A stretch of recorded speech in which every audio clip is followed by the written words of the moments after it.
I'm a therapist who loves to read, and here are 4 nonfiction books that I read this year to improve your mental. Quick little disclaimer before we get into it. Just a reminder that none of these books, or any self-help books for that matter, are a true substitute for traditional psychotherapy. In fact, they might even increase your discomfort temporarily, just like therapy does, while you're learning more about yourself and what you're going through. If you do have a question about whether or not a book is for you, you can feel free to DM me or reach out to your own mental health professional. First book up, we have Atlas of the Heart by Brené Brown. Listen, every single therapist loves Brené Brown, and I am no different. There's not really a single piece of work that I can think of that I wouldn't recommend by her. This book specifically, I just adored. I think this is a really great option for anybody. Matter of fact, I recommend it to all of my clients. I reference it in session all the time. But I specifically think that this book is really great for those folks that are maybe just starting therapy, not sure if therapy is right for them, or just generally wanting to look to really like improve your vocabulary and like learn how to better like understand and express like your emotions, right?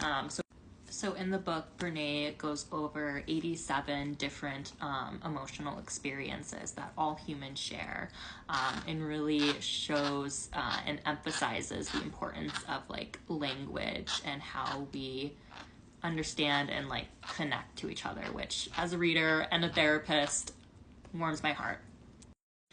Second book on the list is called Reclaiming Body Trust, A Path to Healing and Liberation by Hilary and Dana. I don't know how to pronounce their last name, so I'm not even going to try it.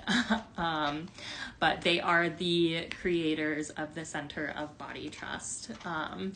I am an eating disorder and body image therapist, so I consume a lot of body image and eating disorder related content, whether that's from books, podcasts, seminars, continued education, but I really enjoyed this book. I think it is a really great start that really just kind of sums up a lot of the work that I do with clients, the work that the eating disorder world is like.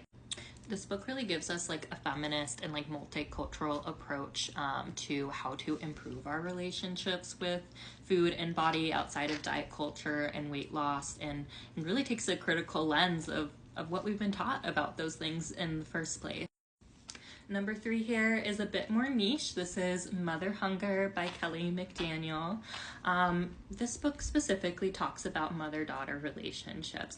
You might be picking up a theme here based off like the type of people that I see and like the type of content that I seek out based off of that. But you know, at the end of the day, if you had a mother or you didn't have a mother, you have some type of attachment wound with your mother. And so while this book specifically talks about daughters, I do think even men can get good information or good insights from this book as well.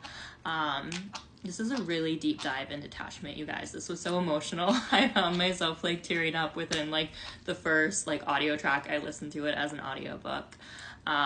And so note that it might be a little bit of a harder book to get through, especially if you do have some like deeper rooted traumas around your mom, but I find it really educational and honestly helped inspire like a lot more compassion towards mothers for me as well. So if that's your niche, I highly recommend that one as well.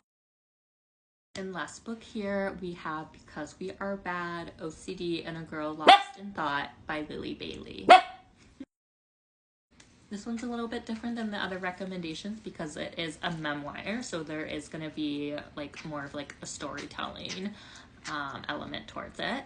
But this really gives us a deep dive into the mind of someone with OCD and the mind of someone who grew up with OCD.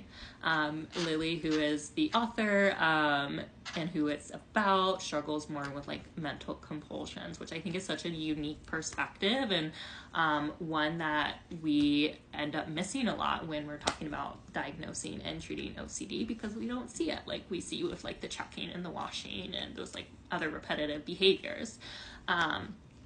I really liked this. It was emotional. We laughed, we cried, we had a great time. Even if you don't struggle with OCD, I think this just gives us a really great, compassionate look at someone who struggles with chronic mental illness in general.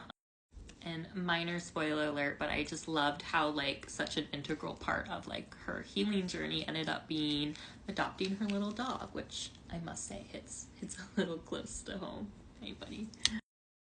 Let me know what you think about these books, if you've read any or you decide to read any. Also let me know if you would like any like recommendations for any different types of like kind of mental health themes or areas of curiosity. I'd also love to do a TikTok soon just about like the benefit of fictional books for mental health, because believe it or not, those have a huge benefit as well.